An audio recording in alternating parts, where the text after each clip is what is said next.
Let me tell you about our friend Andrew. After graduating from Ohio Wesleyan University, Andrew Au moved to Charlotte to work with the Charlotte Eagles Soccer Club and a soccer coach and mentor for the Charlotte Urban Eagles, a program designed to make a difference in the lives of at-risk youth in inner-city Charlotte, eventually becoming their social media manager. Today, he serves as the Director of Operations for Digital Charlotte and the Knight School of Communications at Queen's University. Andrew has become a passionate champion for digital inclusion for everyone who lives in the Queen City. Launched in 2011, Digital Charlotte is based on the premise that digital literacy skills are instrumental to creating educational and economic opportunities for all. Man, that is so true. And a key goal of theirs, of their master plan, is to engage students in digital and media literacy initiatives throughout the Charlotte community. I can't think of a better person to come talk to us on our theme of community. Ladies and gentlemen, here to speak to us on our theme of community, please welcome Charlotte's own Andrew Au, everyone. Come on up here, buddy.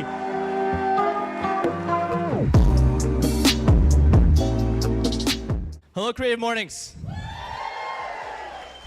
I should preface this, and it's not on the script, so it's not on the script. I had a week to work on this talk. I was asked last Wednesday to do this, so if I stumble on some words, it was last Thursday, so if I stumble on some words, please forgive me. Community creates opportunity. Community creates opportunity. Community creates opportunity. So last week, I was asked by Tim and Matt to speak on the topic of community.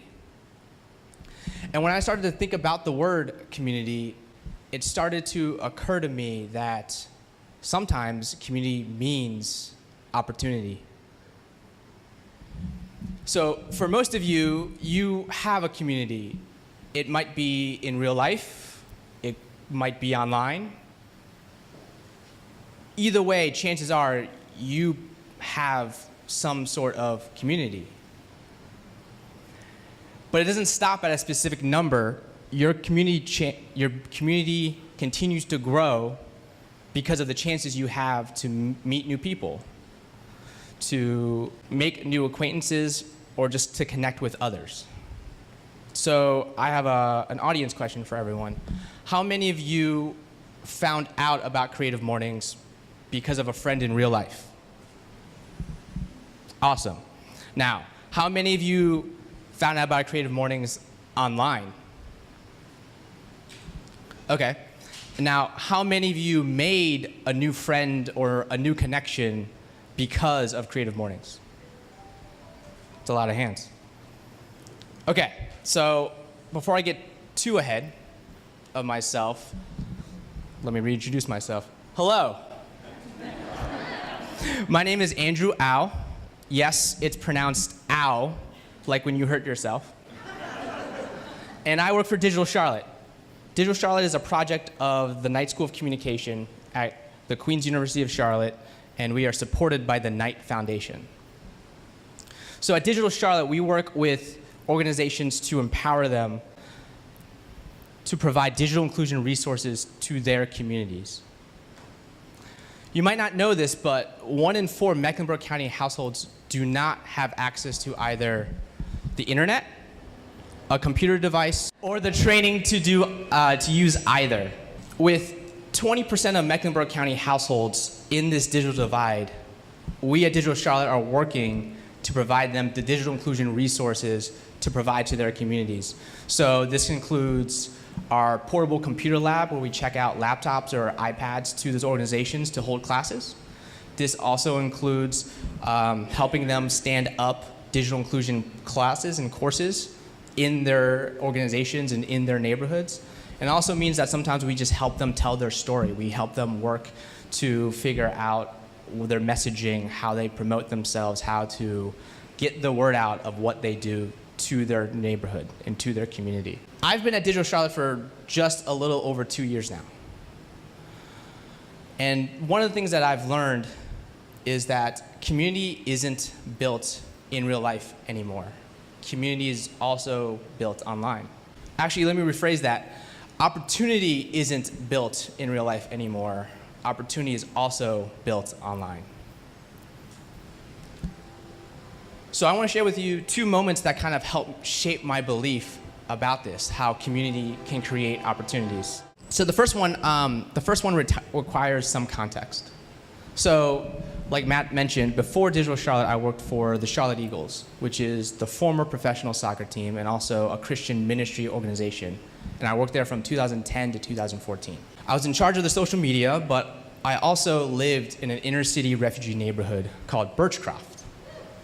Located off of Central Avenue, I worked there as a domestic missionary, and honestly, it was one of the best experiences of my life. So, the thing you have to understand about that is work wasn't just work. I couldn't just clock out at the end of the day. I couldn't just say, hey, my day is done here, I'm gonna leave the office. When I left the Eagles office, I would return home to my second office. And when I go to that second office, there was always someone waiting for me there. It could be kids, it could be families, it could be adults, it could be anyone, but there was always someone waiting for me to return home. The most simple way, my job was just to live life in Birchcroft. It was to live life in this neighborhood.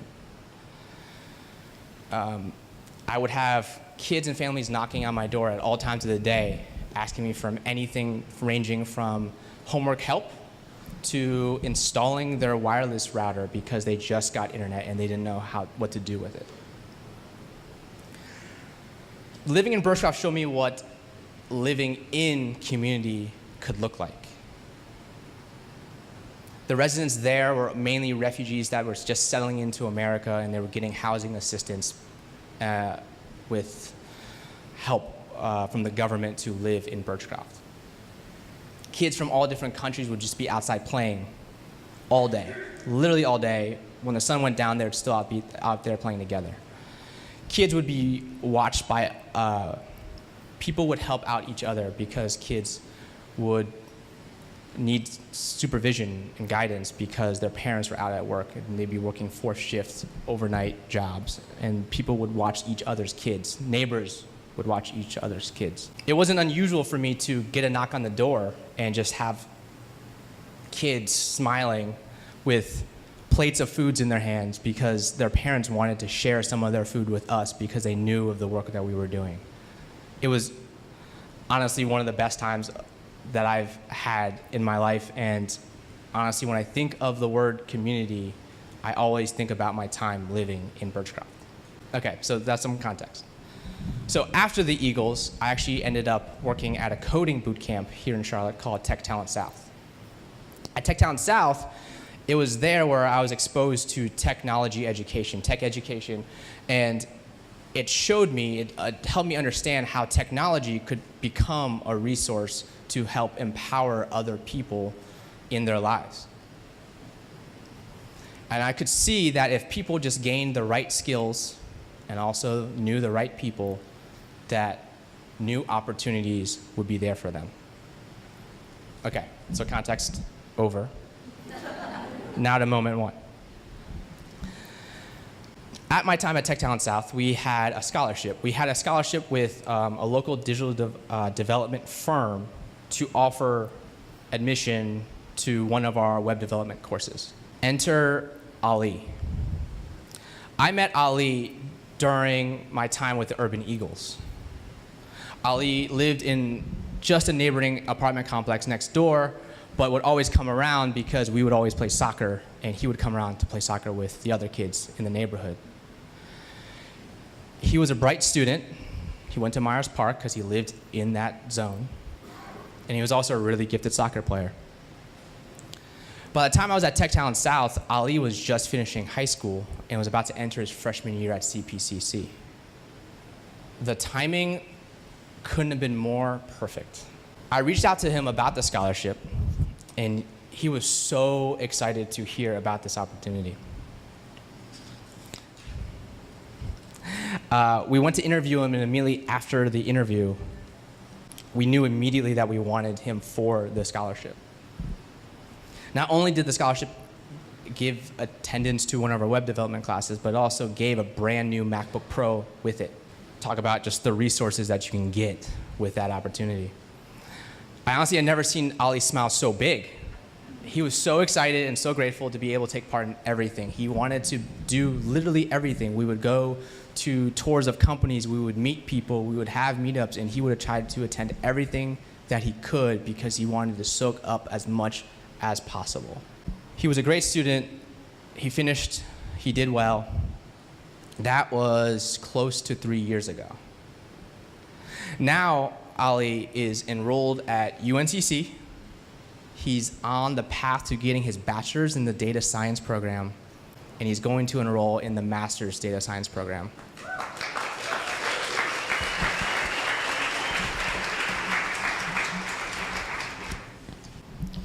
I mean, just talk about how unbelievable that is. He was a person that I only knew because I lived in Birchcroft, and he only came around because Birchcroft was the place to play soccer with all the kids. But I got to know him.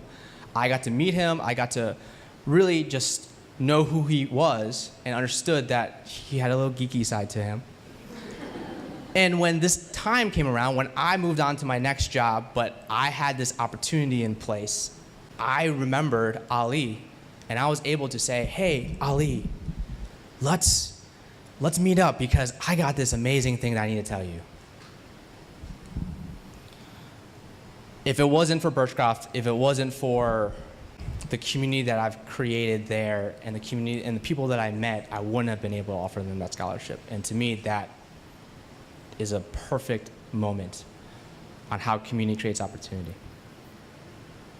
Okay, so I said I had 2 moments. So moment 2. Well, the moment isn't exactly finished yet.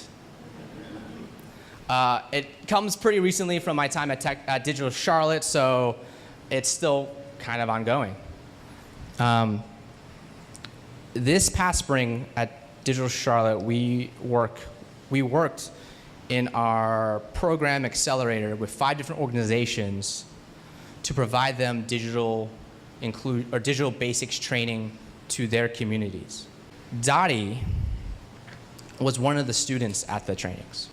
She found out and joined the training because she was active in her community. She was around and she just knew what was happening. And when that time came where we were marketing and explained to everyone what this training was going to be, she joined. She wanted in and she signed up for the class.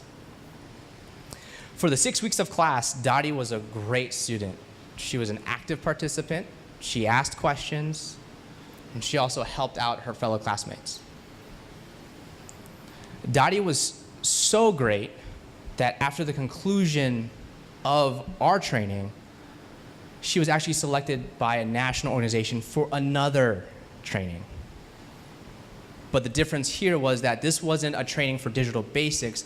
This was actually a training to help her learn how to train others in digital basics.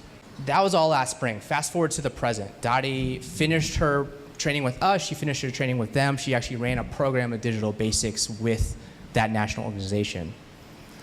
Well, this coming fall, Dottie's actually going to be working with us at Digital Charlotte, and we are excited that she's going to get paid to teach another 6 weeks of class to people just like her in the same digital basics that she learned just 6 months ago.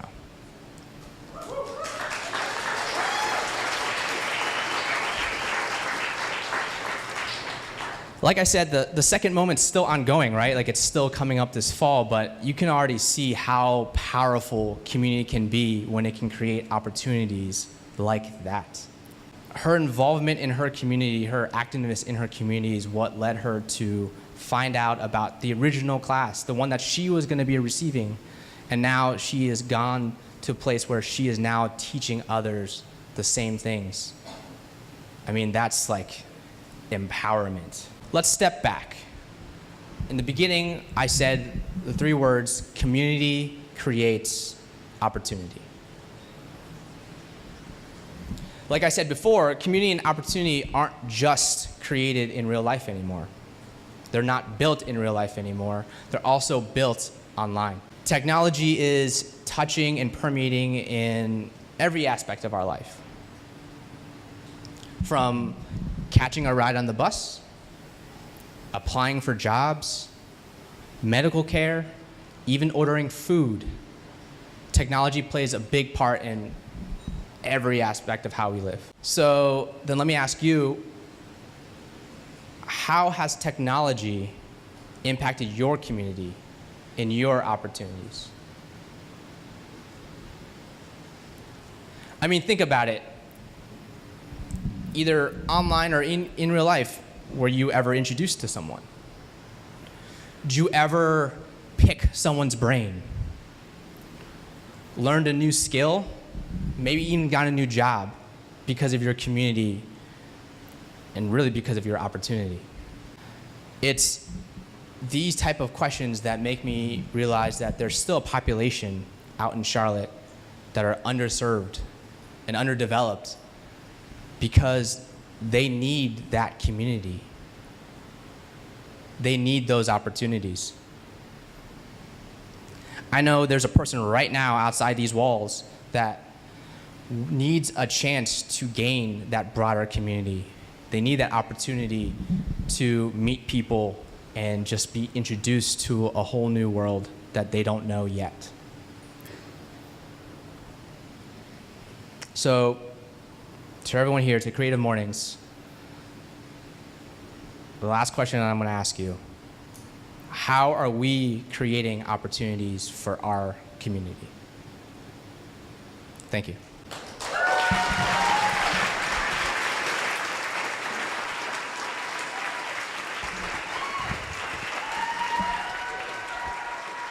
Andrew Au, everybody!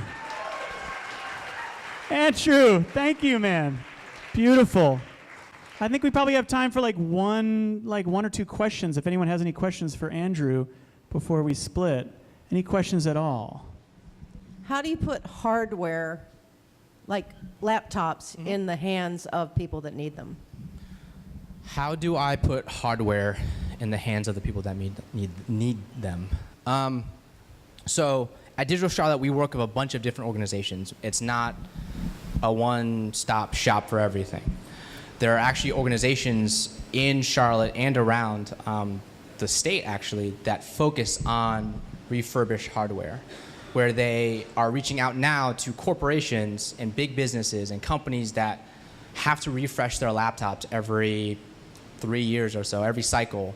And they're asking them, hey, we know those laptops are still good. Can we take them, refurbish them, and redistribute them back out into the other people that need them, the other organizations that I know that need to release those laptops. Now, the cool thing about the one that's here in Charlotte, E2D, Eliminate the Digital Divide, is not only are they doing the work of refreshing the hardware, they're actually hiring high school students in these neighborhoods to work in the lab to fix up those laptops. So the empowerment cycle just goes in every aspect, and it's not just one piece of here's hardware. It's let me teach you these skills that you can use later in life, but also get paid while you're doing it, and on top of that, here's some laptops. One more question. One more question. If not, oh yes, we do have one more question. Okay. Yes, so you're taking care of hardware. What about access to the internet? So we are working with organizations as well to do that. We are friends with all the internet service providers, AT&T, Spectrum, all of them, Google Fiber. We are always working with them to connect with those organizations in their communities to figure out how to get them online. From our aspect, the only thing that we can really provide is in our portable computer lab. When we check out our lab to organizations to hold the training, we include a wireless hotspot as well, so that as they're learning, they can at least have internet access for right then. After that, what we do is we just kind of give out all the information that we can to all the residents to get subsidized internet access. Andrew Au, everybody, let's give it up for him. Very neat. Thank you so much. And thank you for all the work you're doing for our community, Andrew. Yes, thank you. And thank you for the breakfast beer, Divine Barrel.